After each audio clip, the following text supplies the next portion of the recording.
ছাত্ৰ ছাত্ৰীসকল তোমালোকৰ মাজত বহুত আছে এনেকুৱা যে এইবোৰ সূত্ৰ কেনেকৈ পঢ়িব লাগে অৰ্থাৎ এই সূচক বিধিবোৰ কেনেকৈ পঢ়িব লাগে তোমালোকে নাজানা। চ' এক নম্বৰটো কিদৰে পঢ়িব লাগিব, a to the power m into a to the power n equal to a to the power m plus n।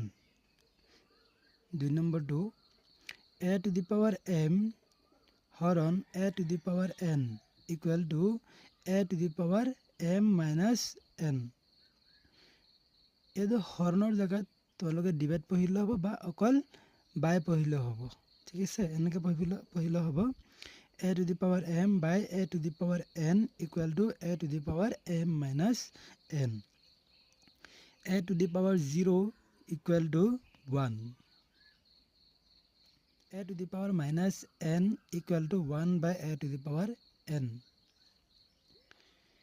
a to the power m whole to the power n equal to a to the power mn equal to a to the power n whole to the power m। 6 number ab whole to the power m equal to a to the power m into b to the power m।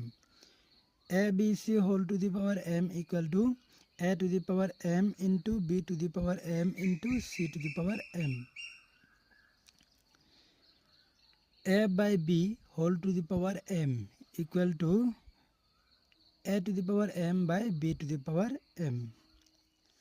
8 number a by b whole to the power m by n equal to a by b whole to the power 1 by n whole to the power m equal to a by b whole to the power m whole to the power 1 by n। 9 number a by b whole to the power minus n equal to b by a whole to the power n equal to b to the power n by a to the power n।